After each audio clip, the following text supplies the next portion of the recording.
It appears we have a special guest in the studio. I just honestly just looked up, and Damon Albarn's here with a cake. Oh, I'm slightly moist. I'm slightly moist of eye, I must admit. I don't know. After 25 years, that they could have done something slightly more. Well, it's no candles, but nonetheless, it's a cake. Oh man, how are you? I'm all right. Yeah, thank you. Are you busy? Of course you are. You're always busy. You never stop working. I don't know how you can find the time to come here. I'm just like everybody else. I work for a living, you know. Yeah. So what have you been up to with? Well, firstly, hello. Firstly, I didn't know you'd had a kid.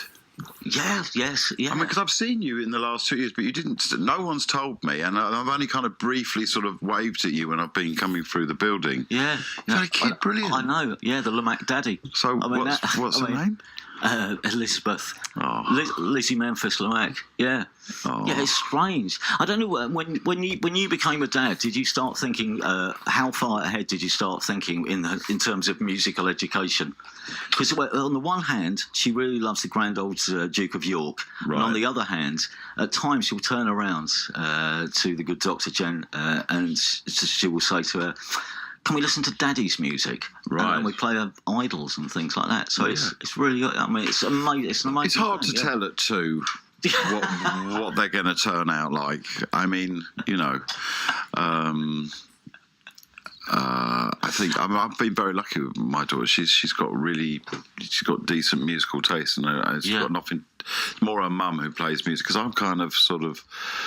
You know, if you're in the studio all day, and then I don't necessarily want to play music when I get home. I mean, I do listen to music when I go home. Yeah.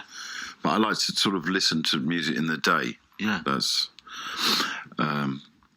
which is kind of weird. I don't really like making music at night anymore. I sort of gets earlier and earlier that I start, and earlier and earlier that I finish. I've got to say that I mean, when I get home, first thing in the morning before I start listening to music. So I don't know what your working hours are, but I'll start about 9:30. But before that, I quite fancy a bit of Radio 4. I'm quite happy listening to the Archers on the way home after I finish work. I wait to Radio 4 and enter the. What have we become? How we've changed. Well, I know I've always listened to Radio 4. I listened to Radio 4 when I was a kid. I mean, I certainly wouldn't listen to Radio 1.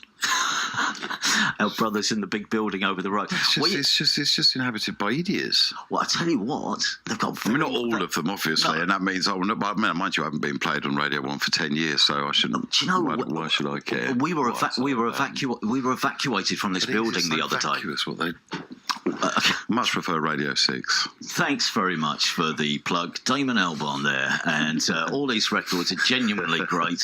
And we've known each other now for. We have. I was trying. Well, it'll be 1990. I mean, 1990 or 89, 89, 90, somewhere around there when we first. Bumped into each other. Yeah, I was trying to think. Did we meet for the first time in Colchester in the Hole in the Wall? Hole in the Wall. There you go. But the first time. But after that, I've gotten no anecdotes. So you're going to have to lead on this one. You don't remember the first time I came to see you as Seymour was at, and it's just around the corner from where I live now. Strangely enough, was at the Cricketers, the Oval Cricketers, tiny little stage, long room. Tiny little stage at the end of it. And I loved those gigs. Well, they were so exciting because we were really lucky in the sense that we had friends from Goldsmiths Art School, and my sister was at Hornsey, so we had like two group of art students. Yeah. Who would come to all our gigs. So we had a ready-made, cool-looking audience, which was really handy when people like, yourself came along. And they say, oh, kids like this band, we should write about them more. I presume that's... Does it work like that anymore? I don't know. Well, do you see, with no music placed at the centre of the music scene? It's not like that anymore, is it? Because everything is I don't know, propagated in an entirely different way. Well, just as you were walking, I was just about to play a track by a band called Yak. And Yak are one of those bands who are sort of you now, really, I suppose. Right. Although, have you seen Shame? Have you seen the band Shame? No. South London band Shame? No. If they're not sort of you when you were starting out, then I don't know. I'm going to go out to some more gigs because my daughter's flying the nest tomorrow. I'm going with taking her. She's going to New York, in fact. So it's all. God, time flies, doesn't it? I know. You're at the beginning of that kind of wonderful adventure of fatherhood, and I'm kind of sort of at the next stage of it, which is kind of weird. I didn't realise that that's what happens. They leave. Yeah. It's like I just kind of got used to it. You know what I mean? That was our life altogether. Yeah. And now, yeah. So I'm a bit heartbroken about that. Oh, yeah. So, yeah, but I mean, you know, I'm happy for her because I think it's going to be really great. And going over there to work, is she? To be an intern, To be an intern. So, yeah. What, without giving too much away, in any particular field, is it music? Kind of, yeah. Is it? Yeah. So that's nice in a way. And I'll be back over there in a couple of weeks because I'm playing with Gorillas in New York. So, yeah. So it won't be too long. Yeah. You know what? And I have to find another excuse to go there. She'll be backstage going, Dad, can you stop coming here, please?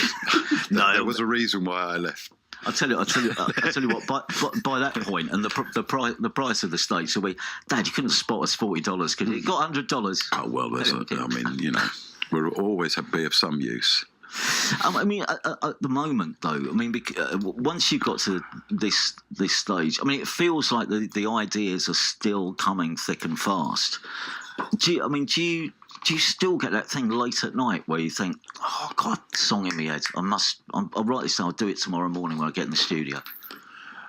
I mean, I try to write every day. I mean, I didn't write. I haven't written today because I got a really bad hangover because Jamie, who I work with Gorillas, he came over last night, and also Paul Simonon.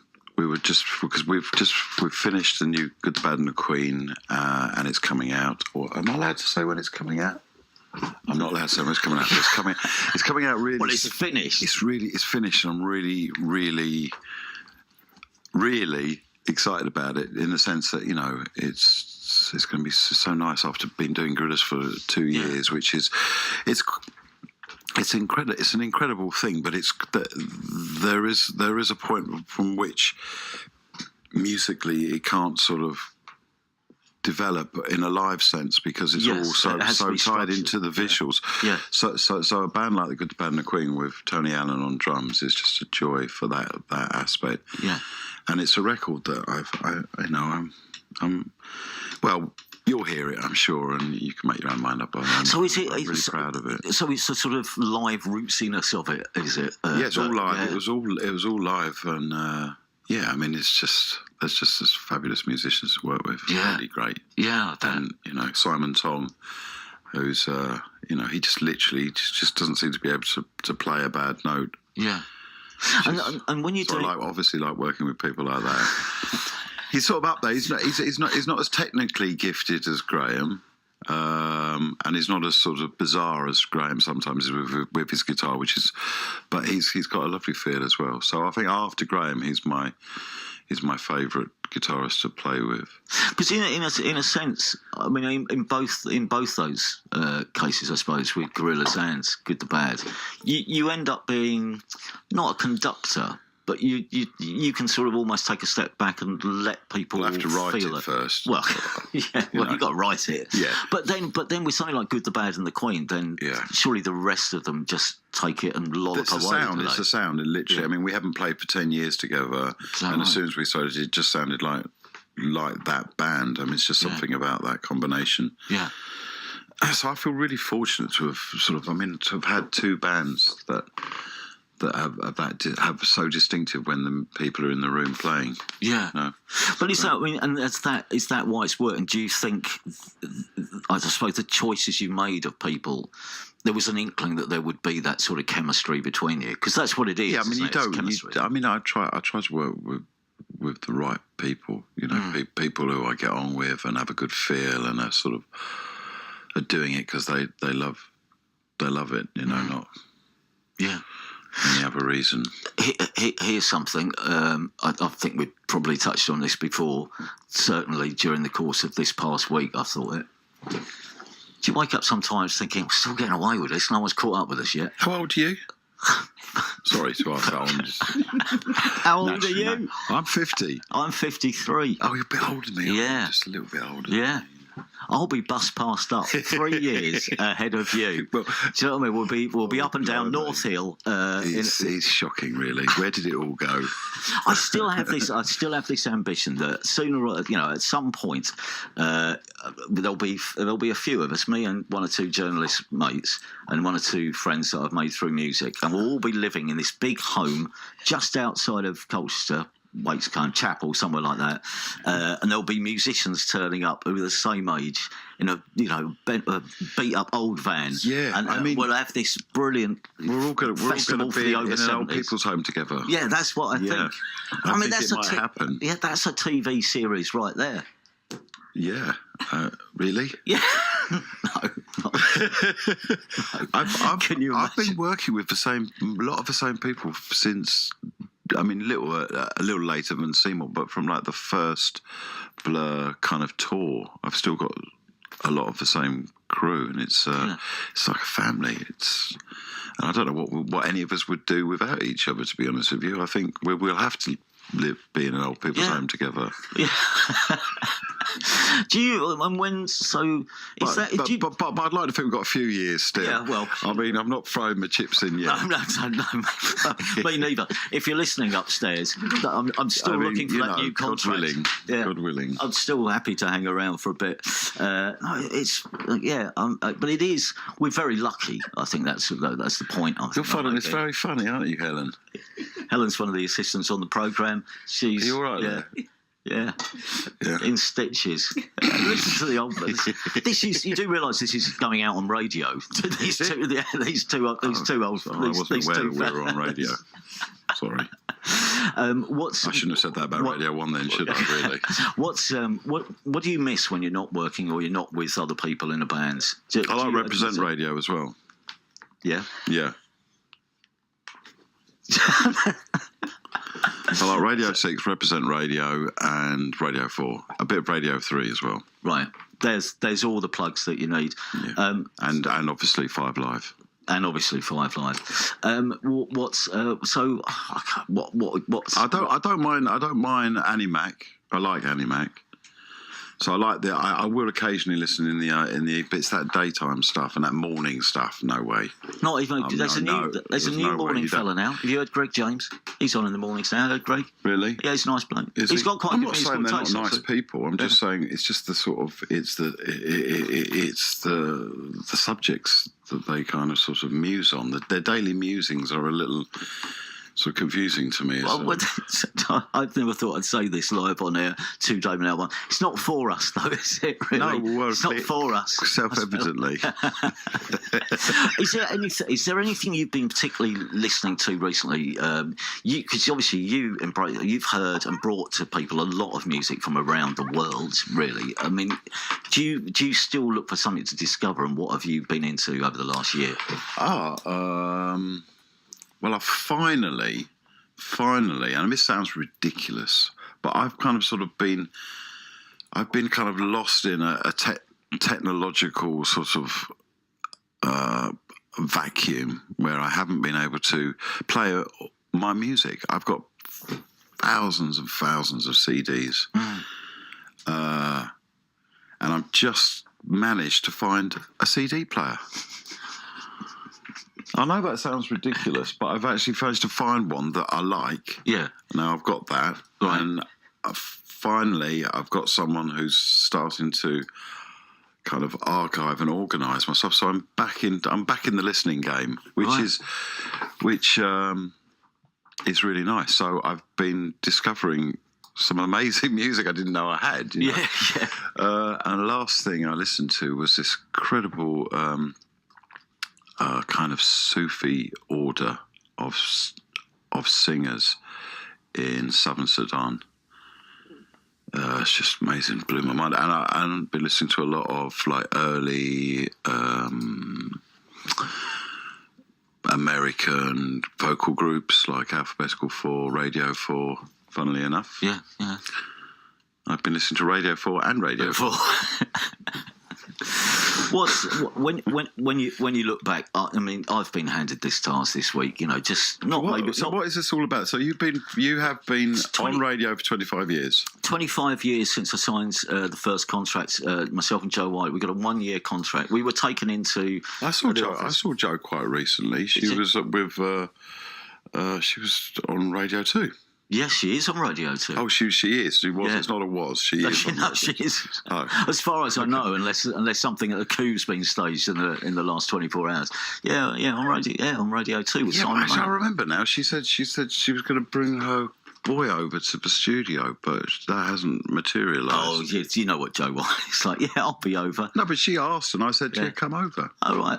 So if you see her, just say the invitation is still there. Yeah. Excellent. I've been asked this week quite a lot about things that I've done in the past. When you go back, it's probably impossible really to pick out even 3 or 4 moments, but things that turning points. Because when I was doing this list, so I had to do a list of 25 songs for 25 years.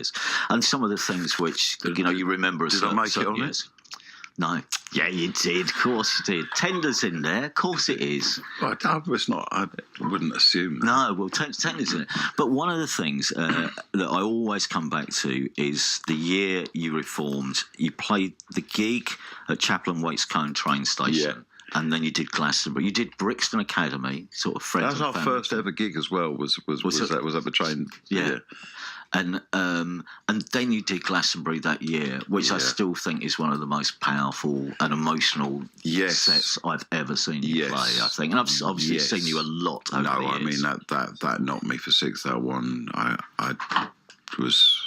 You look like you were in tears at that. Yeah, I was. Yeah, I definitely was. That doesn't happen often because I mean, you get used to that sort of that scale in a way.